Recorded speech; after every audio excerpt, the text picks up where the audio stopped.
What is crack-a-lackin' everyone? This is RenLZ coming back at you with another Honkai Star Rail video, and today we will be finally ranking all of the Amphoreus characters. I had meant to get to this a little earlier, but Sparksy came out and figured she was what I wanted to talk about more, so that's what we did. But before we get into that, please do not forget to leave a like, comment, and subscribe so we can grow the channel even higher and higher. And do let me know if you agree with the tiers or not. One edit from last time is I do have a triple S tier as opposed to just an S tier. Because honestly, much as I love Pinakani's story, I think pretty much factually speaking, Amphoreus has a better written cast. I think the characters are better written in Amphoreus. Pinakani had great written characters, but they weren't quite as well written as Amphoreus' characters, generally speaking. Anyway, let's get right into it. So, first we have the Trailblazer. I mean, I'm actually not putting them in triple S because as impactful as they were to the whole Amphoreus story, and honestly, it was like a little predictable. It was a little bit predictable what was going to happen. Maybe not. In some aspects, not quite as much. Some aspects, yes. But it was very obvious, at least to me, that the deliverer was going to be them and not Finon.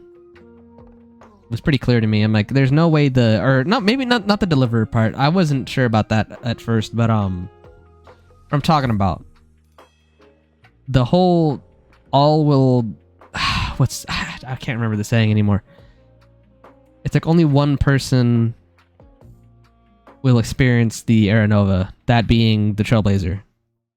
That was very obvious to me. A lot of people, it wasn't obvious to them, but it was to me. I don't know if people weren't able to decipher that or if they just weren't paying as much attention as they should have, but that is one thing.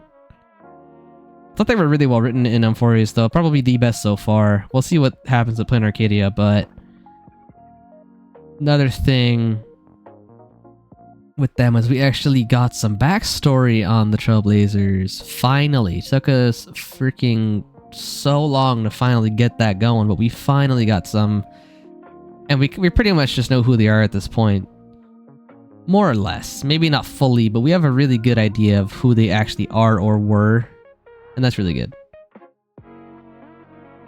Next we have Cyrene. I mean, I don't really know if I need to explain myself here, really. No, I don't feel like I really need to. Now, I will say there is a little bit of what do I say? She's not perfectly written. There's a few parts where I'm kind of like, okay. Like a whole nother thing, it's maybe I'm just not reading enough, or maybe I'm reading too much into it, is to me, Cyrene, like the one that's on the tier list, right? The one you guys are looking at in triple S. To me, this is Demiurge. This is not actually Cyrene. Whether or not, I mean, I guess it also depends about the whole memories argument, right? I think it's just, it varies person to person. Do memories make the person, or is it something else? Because in this case, yeah, I guess you could argue that Cyrene could actually be the true one, but I'm talking about the very first, initial Cyrene. Like, is that her?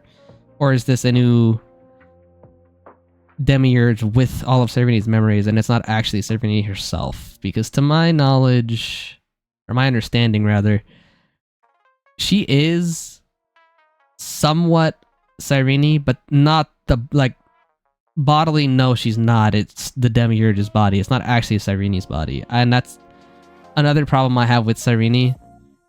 I feel like, I mean, yes, okay, this is, again, it's a question of do you think the person is their memories, or, maybe is it more than that? In my mind, Cyrene is not actually playable. This is Demiurge. And I wanted the little Cyrene to be playable. I'm sure we all did, but she wasn't. She should have been like a 4-star free-to-play unit, whatever. Didn't happen. Really should have happened, let's be honest. Because that way, it's like, without a doubt, yes, Cyrene is playable. This one is kind of like a toss-up. It's like, I'm leaning towards it not being actually Cyrene, but again, the whole memories thing. Y'all let me know in the comments if you agree with me or not, but I feel like this is Demiurge with Cyrene's memories, not Cyrene herself. This varies person to person, though. It's not like we have a true confirmation, of course. Overall, though, I would say she's really well written. It's just there's a few things where I'm kind of like, I'm not sure if I love that part. Next, we have Dan Hong. I think I said this in one of the previous videos. This is my favorite Dan Hong story by far. It's not even close. Because, I mean, you know, basic Dan Hong, we don't really have much about him. He's just current Dan Hong. But then we have Ambassador Lune, which, you know, goes on his backstory. That's cool. I liked how it combined, or Prime Minister Terre, I like how it combined his backstory and something about the future. And the whole journey he went on to save the Trailblazer. I thought that was really cool. Also, when I was playing through 3.6 stuff, it was really cool to just have someone off by themselves doing their own thing. Like, that was very cool. I enjoyed that gameplay part quite a bit. Then you have the whole Earth stuff, like he's supposed to be Protector. He combines both of the permanents and his own self to protect the beings of Amphoreus. I thought that was a cool story arc. And then obviously he looks a lot cooler in that form than the other ones. I'm not gonna lie. I feel like he looks a lot cooler.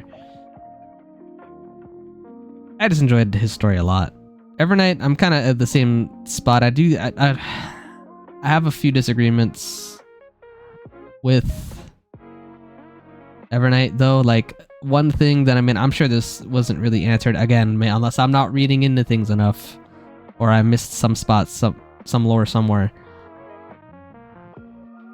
We don't really know what Evernight is. We think that it's an incarnation of her past, but we don't know for certain. They're treating it as if it is her past, or maybe like her emotions or something. But I don't believe this is actually Evernight's past self. That was what I was thinking initially, but now that I'm done, you know, it's been a while since I've played it, I don't really feel like it actually is her past self, but they're treating it like it is. I think it's a different entity. Unless it's, you know, Memoria is not exactly easy to explain, so it's not helping. I do like her, though. I thought she was pretty well written. She was very threatening. Everyone had to kind of band together to stop her from pulling off what she wanted to do, which, you know, she wasn't necessarily wrong in her thought process, okay? Sometimes sacrifices have to be made. Sometimes. She didn't have the... again, this goes against the whole point of the Amphoreus arc, is you're supposed to try to save everybody, much as whether or not you actually can, you need to try. And, you know, Evernight's plan kind of went against that whole thing, but she's not necessarily wrong. Her method would have worked as well. For Iron Tomb, rather. It would have worked. She wasn't wrong, you know, it could have worked. It would have worked. It's just Starrail itself isn't necessarily that kind of game, so that's where we are. I do think I like Dan Hong's story more than Evernight's, though. Okay, I'm not talking about these two yet. Hold on. Fine on. I mean, do I need to explain myself at all? Do I need to? I feel like I don't need to. He's been the focal point of Amphoreus for, I mean, arguably since the actual beginning. So he was one of the most built-up characters, and even before you had his whole Kozlana stuff, he was already like a fairly well explained and understandable character. He's a nice guy at the bottom of his heart. He just wants to protect everyone, keep everyone alive, you know. Happy-go-lucky guy. I love that. And then he had to go through the 30-something million cycles, and he, you know, he kind of died inside, which, yeah, after having to freaking do that many cycles and kill your friends that many times, yeah, I think you might get a little numb. Interesting. I do think it kind of got a little tedious in the middle, though, for 3.4, where it's like, okay, yes, I get it. He's having to slay his friends over and over and over again, and it kind of, I think it stayed on that for a little bit too long, but that doesn't reduce the story, really. It's just, me personally, I thought I got the point by, like, the third loop or whatever it was. I think there were too many loops. I know... I guess another reason that maybe they did that is to make you feel somewhat of what Finon actually felt during that many cycles, so we just get like a glimpse. So if you think about it artistically from that perspective, I can understand that. I just think it went on for a little too long in certain parts. But that again, his story is freaking amazing. And honestly, his story might be better than Sereni's. I think I'm doing this. Now that I'm thinking about it. But these two are pretty close, but I do think I prefer his story a little more. I think his story had a little bit better written. And then you have the whole unique part with his freaking kit too, where he just transforms into Kozlana. Oh, I haven't even built him yet, and I'm excited. Sereni being, I mean, both these characters are awesome though. Can't go wrong. Ooh, Cypher. See, this is the problem, right? Someone's gonna have to go down towards the bottom. Someone has to. We can't have just everybody in the freaking triple S and S tier. That's not, you know, that's not exactly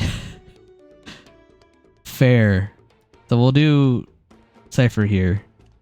I think Cypher, the reveal where it was her keeping everything up and running and not actually Kefale was really, it was a cool reveal. I didn't really expect it either. I like it when these games, I mean, maybe I wasn't paying attention. I don't know. I try to just enjoy them, and if I happen to make connections, I make connections. I didn't make that connection with Cypher, and I'm not sure if it was there and I just didn't notice it, but when there's something that happens like that, it's really, it's cool. It subverts expectations in a good way. It made a lot of sense as well. Like, they crafted it in such a way where it did make sense. And that's, I guess that's another reason why subverting expectations can always be a little shaky sometimes, because if you do subvert those expectations, you have to understand that it has to be a reasonable explanation. You can't just throw it out there for shock value. It has to make sense, and Cypher, they did that very much so. It's a shame that she had to, you know, die, but that's like every character here pretty much. Like every character. So, yeah. That wasn't great, but hey, her story was awesome. And then I want to pull her so badly, dude. Next time she comes back, surely. She's really gotten shafted with her freaking runs so far, though. Like, it's crazy. Freaking right before Finon and then during the Fate collab, like, nah, dude. Right before Finon the Fate collab, and then 3.7, which has, like, every meta Crystal here you could ever freaking want. Like, she just did not end up in a good spot for banners. Anyway, I'll put Hyacine in A. Good story. I'm not a huge fan of the whole sky base. Like, exploration wise, it's kind of whatever to me. It was cool visually, but in terms of actually exploring that, it was not quite as interesting as I would have hoped. The rainbow bridges are pretty cool though. One thing I do like about Hyacine is, I mean, I like the happy-go-lucky characters a lot of the time, and she pretty much fits that archetype to a T, I would say. I like how even though she's not really a fighter, she still found a way to protect in her own way. And how she was able to, I mean, honestly succeed. She was able to succeed in her goals. I thought that was nice. Because she didn't give up. I don't know too much else to say about her besides that. I mean, the Celios stuff was cool as well, but that's not specifically Hyacine, but I guess it is her arc. And it kind of hurts me to put Castries this low. I kind of feel like Loki should go a little higher, but I mean, we'll talk about it. Anaxa's first. So for Anaxa, oh, but he was very interesting during the story. I'm tempted to, well, it was interesting to see how Anaxa thought, and even though he denied everything with the whole Titan, even though I literally have one living inside me thing, it was kind of funny, and he was very interesting during the story. That was another thing, which makes me think that I actually want to do this. If not this, not that. Maybe here. Maybe S for him. But then I think about Don Hong's story, I don't think it's on the same tier, so maybe over here. We'll just do A for Anaxa. Well-written character. I mean, that's one thing about all these characters in Amphoreus. They were all well-written. There's not really it's not really an argument for them not being some of the better written people in the game. I just think Anax is the least interesting of the guys, though. Like the Amphorean males, I think he's the least interesting to me. But he did his job as well, and if we take in contributions, maybe he does go up to S tier. I completely forgot about the part where I was talking about contributions. He did help a lot. I guess we gotta talk about, yeah. Okay, contributions, we gotta put him up there. I was not thinking about contributions, that's purely the story. He did help a lot for our endeavors. And that does matter. Okay, now the part okay. Again, it's probably the whole VA thing with me. Chiwa Saito is the Japanese voice actor for Castries. I freaking love Chiwa Saito a lot. I don't know. Castries was a great character. She was well written, but there's some parts, again, where I'm just kind of like, could have been a little better. I think it also kind of stalled a little bit during the story. Like, it was a little slower than it should have been. I think it maybe took its time a little bit too much. I have nothing wrong with taking your time, but I kind of feel like it took a little bit too long there. Like, we didn't really need to know how about the whole, unless I'm thinking about a different spot in the story, like their ancestors. I'm like, And then some of the analogies were kind of lame too, like, oh, the dragon girl. I'm like, well, maybe this is because I have the character in my hands when I was playing the story. I already owned Castries. I think I freaking fought through Styxia with her, right? Wait, did I? No, I didn't have Castle 3.7. I already knew she had a dragon, is my point. Okay, the dragon princess. She has a dragon. There's a princess in the story that they're talking about. I wonder who that's supposed to be. It was a little too on the nose. In a bad way. I wasn't a big fan of that. Anyway. Her and her sister, I mean, okay. Much as her sister has a kind of interesting design, I don't really feel like her sister really added that much to the story, to be honest. I feel like it just being Castries by herself would have been completely fine. I think adding the sister on was kind of It didn't really do anything for me. It was a cool reunion, though, for sure, but I don't really think the sister herself added on too much. Polixia, I think her name was? They didn't really add on too much. My opinion. But she's still a great character. I mean, we're talking about contributions. She might have to go up to S as well because of the whole literally saving us from dying part. I think that kind of matters. But I'm putting her in A, maybe like this.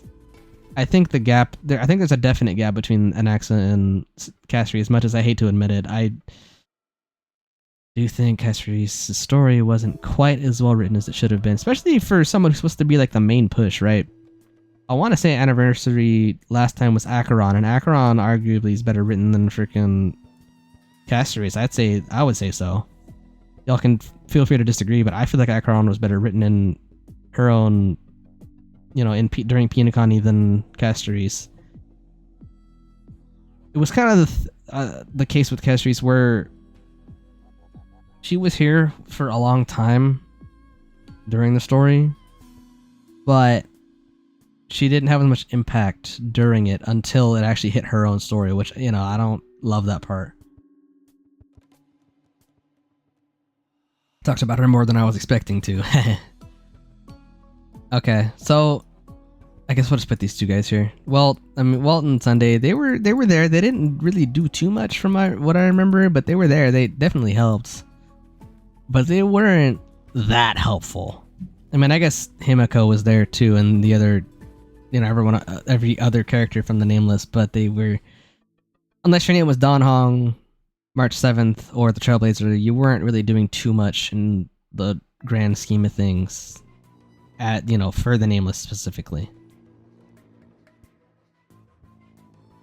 I guess I'll just pull Black Swan forward. I don't know if I want to put her in A or B. Probably here, low B. It was interesting to see the whole Garden of Recollection thing with her, but she wasn't quite as present in the story as I might have liked. I mean, we were very much set down on Amphoreus for the entire story, so that didn't give us much time for Black Swan to really be a part of it. So that kind of hurts. But her in the garden was an interesting dynamic where you have to understand that she's not necessarily agreeing with the garden, even though she is helping us. I don't really have too much else to say about her there. She didn't have as much contribution as maybe she should have, but you know, it is what it is. Ooh, now we have Tribi. Okay, I want to preface, I'm counting Tribi as Tribios. Tribios probably has one of the best stories in Amphoreus as a whole. If they had dropped Tribios instead of Tribi, I might have considered an E6 offer if I'm not gonna lie. Not that I would have had the money to E6 her, but by the gods I would have tried, you know? I think Tribios arguably has one of my favorite stories in the entirety of Amphoreus. I'm tempted to even freaking put it like first. I'm not gonna do it. I think I would be down for this, but we'll just put it here for now. Tribios being the first as well, guiding everyone, even until the end. They were there for the longest amount of time, and yeah, it does matter. They were present, they had a lot of impact during the entire time. It was really freaking sad, their story. It resonated with me pretty much. I love Tribios, bro. I'm not like up in arms like, oh, it should have been Tribios and not Tribi for the character that's playable. Dude, if they make her playable at some point in the future, best believe we are tapping in pretty hard. Amazing story, amazing character. My favorite of the trio is Treon. I don't know. Yeah. I love Tribios. Anywho. I could go on about them for longer, but I won't. Aglaya. Probably here. Man, we've talked about impacts, probably like... Yeah, she held Okama up by... by her freaking golden threads. I think that matters a lot. Like, Aglaya passed, and then... things kind of went to shit.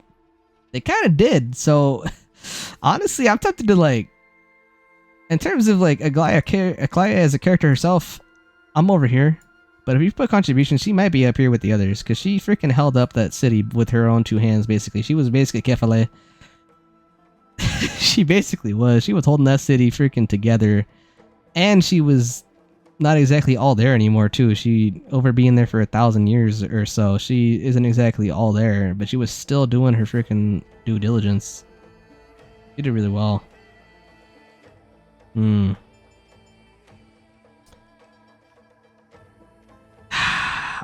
might move her up later. For now, she's an A. Might A.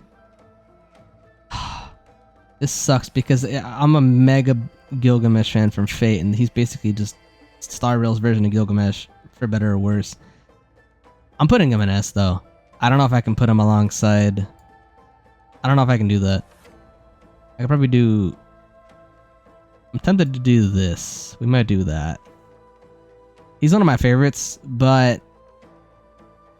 his story wasn't quite as good as Fionon's, but I feel like you could have an argument to it being about the same. I personally don't think so. But he's pretty much just kind of... like I said, he's pretty much just Star Wars version of Gilgamesh. Badass character. I mean, maybe not the whole killing his dad thing.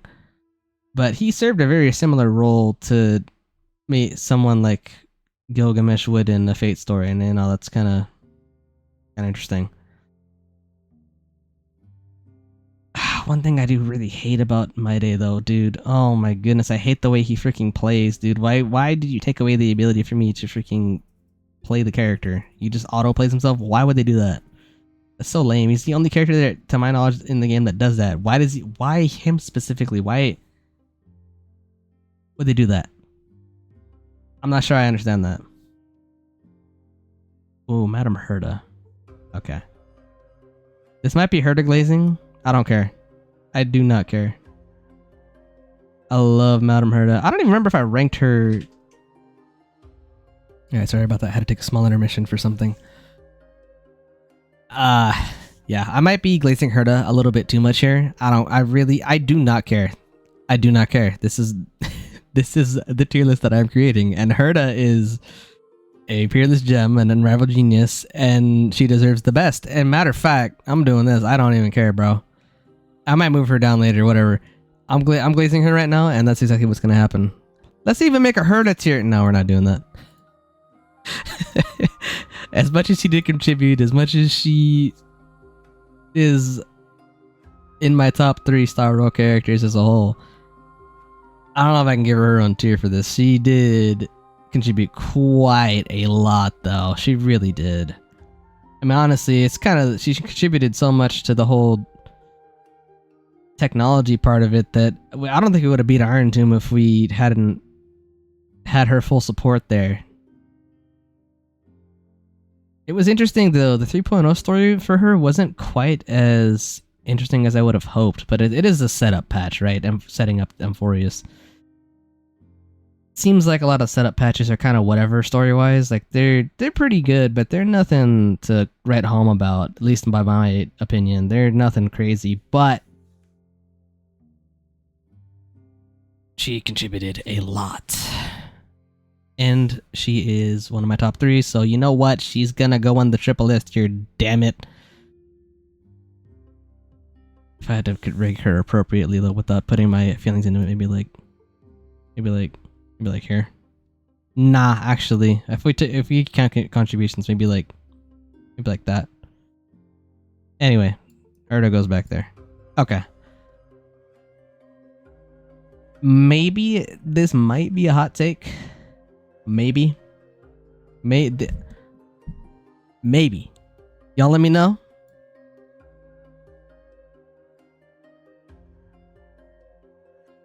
Y'all let me know. I feel like 3.5 is overlooked. And I feel like 3.5 is very underrated as a story. I understand maybe the execution wasn't the best, but what's there is really good. Ceridra is, well, I guess she's the... Triby's not really the first... Well, it's either Triby or Ceridra. I can't remember fully right now. It's either Triby or Ceridra that was the first Chrysos heir. I forget which was which. I know Ceridra was part of the God Slayer... Let's call it the God Slayer Corps. It's not really what it is, but she was one of the first people that put the conquering the gods idea into motion. She was the first person that did that. She was a good monarch, all things considered. Maybe you guys could say she's a dictator. I guess that's kind of arguable. Tell you what, man, when she was up and kicking, dude, she was freaking conquering like you would never believe, and that does matter. I do feel like I think the problem with 3.5 story, I think it was low-key too short. I think it should have been longer, and we should have known more about Ceridra and her backstory, because to my memory, she does not really have much of a backstory. She should have had more. So she should have had a backstory. She should have had more input with the Chrysos heirs. I think her and Hycelin's... It's very strange the way they did it now that I'm thinking about that. Effectively, for Hycelin's and Ceridra, we were in the past for a long time. I don't know why they decided to go to the past instead of just starting from that era in the first place, unless... yeah, no, I'm sticking with that. I don't know why we didn't just stick with that era. It seemed like it would have been more interesting as well. I mean, I guess there's more disarray where the time frame where we landed. But I'm sure it would have been interesting to have the whole dynamic with Ceridra and her conquering her version of Okahama. I do feel like 3.5 is very underrated, though. I just don't feel like Hycelin's nor Ceridra really got enough story in them. And then they were also, I want to say straight up, they were the Chrysos heirs that we were with for the shortest amount of time period. Like, I don't even think it's debatable. I think straight up it's them two that have the least amount of interaction with us, the player, and us, the Trailblazer. For both us, the player, and the Trailblazer, both of them, least amount of interaction, least amount of time spent, and that kind of hurts them. I think they should have been in the story earlier. I don't know when nor where, but they should have either had a bigger amount of time spent with us, or they should have been put earlier in the story so, you know, they're in our minds. Yeah. Okay, so now for Hycelin's. Okay, maybe her being a lot like Meltrellis from Fate, which, if you guys don't know, Meltrellis is my current profile picture. So, giving her a Star Rail version or equivalent, like, I know I'm not crazy with this either, because other really big Fate fans that I talk to, or, you know, I guess they're friends, I'll call them friends instead. They are very big Fate fans. I mentioned how she's kind of like Meltrellis, and they're like, wait, why do I kind of understand that though? Why am I seeing it? So I don't think I'm crazy on this. There was their version of Meltrellis, and I mean, they did a pretty good job, not gonna lie. She is different though. She actually is a different character. It's not like My Day where it's like, okay, obviously this is supposed to be Fate's Gilgamesh. Obviously, this is gonna be their version. My Day still has some differences, but for the most part, he pretty much is just Star Rail Gilgamesh. I mean, again, different stuff, but design-wise, very much so. He's supposed to be the same. Hycelin's does have some differences from Meltrellis, but she's supposed to be a siren, supposed to be of the sea, like a knight. She seems like she has the whole dancer, ballerina aspect going on. Meltrellis has that as well. I mean, she did it first, that's not the point, though. Yeah, I mean, her... Again, I think this might just be a problem with Star Rail storytelling, is it sometimes it doesn't go in-depth enough. I think we should have got more about Hycelin's backstory and her life before everything went to crap. Because, yeah, it was a good story, but it wasn't really... I mean, maybe it's just the way it got told for me. It didn't really hit as hard as it maybe should have, but I didn't really get hit as hard as maybe I arguably should have gotten hit with in the feels with her story. At least when we're talking about before she meets the Trailblazer, right? So her backstory, basically. It sucks, you know, the whole sea getting corrupted thing, that's not good. We only really knew her. We didn't really know anyone else that she knew. So that, you know, as much as NPCs I don't really care for, that kind of, in her case, it does kind of hurt her. We only really knew her. Or Halectra, that is. And that does hurt her. Story. Still, I don't think that really... that's the word. Let me think for a sec. I'm trying to like put everything into words, and it's a little tough right now because there's just a lot of I want to freaking talk about. So I think overall Hycelin's is a well-written character, but she should have had some more focus in the way that we should have known more about her life before and after. She kind of was just... I mean, role-wise, she was pretty much just waiting there for us. So that's kind of all she ever did. And obviously, yeah, she helped us and she kept... I mean, yeah, okay, again. Huge role. She kept the freaking portal open. I mean, it's not a portal. She kept the waves open for us to take us over to the fountain. I forget what it's called right now. Vortex of Genesis, I think it's called. That's very important. She basically saved Amphoreus by being able to do that in the first place. And she helped us fight Lygus. I mean, yeah, we kind of beat Lygus, but also not really, but we kind of did, but we kind of didn't. Cereja and Hycelin's both have really, really big impacts on the story, though, and I don't think that was really talked about enough. Or maybe not talked about enough. I think people either just, like, glazed over it, or grazed over it. They didn't really, like... People who are reading didn't seem like they really took note of that. or they just didn't care. I don't know which one it was, but regardless, I think 3.5 is very underrated as a story, and I think we need to talk about it a little more.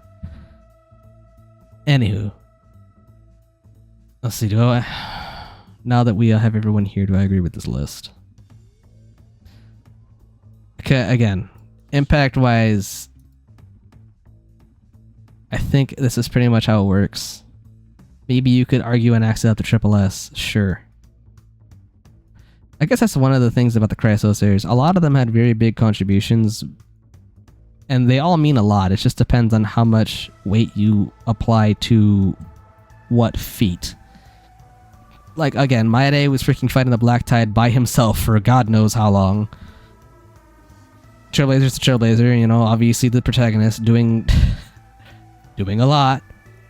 Dan Hong saved us. Freaking Evernight had her very grand plan. Didn't really work out, but she still helped out in the end. Cypher freaking kept our base of operations relatively safe until she couldn't anymore. Anaxa did Anaxa stuff. He, again, at the end where we were fighting Legus, he freaking basically implanted himself into a bug into freaking Legus' system, and he was messing with it. It was kind of funny, actually. All these Chrysosers have very large roles in the grand scheme of things, so again, it really just depends on what you weigh the highest. I think this is what I'm thinking, though, in terms of impact. Obviously, I do think I'm letting favoritism talk a little bit with Hysolins and Cereja, though, but I really do like the 3.5 story a lot. I just don't think it got the love it should have gotten. Like, 3.6 got the love, which, you know, I get it, because it's Dan Hong and March 7th. They're fan favorites already, so giving them the better stories made more sense instead of it being, you know, 3.5 with these two. But I still think they should have done a little better on these. Still great stories, though. Okay, let me take one last look. Yeah, I think I'm agreeing with what we have so far. If anything, I move up Aglaia to S, but I mean, S is already freaking stacked. Even if you take away one of the trailblazers, that still looks stacked, no? Yeah, it's a lot. Anyway, yeah, we'll keep it like that. If you disagree with anyone's placements, do let me know. And if you agree, do let me know why you might agree.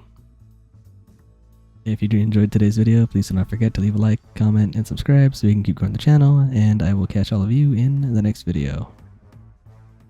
Laters.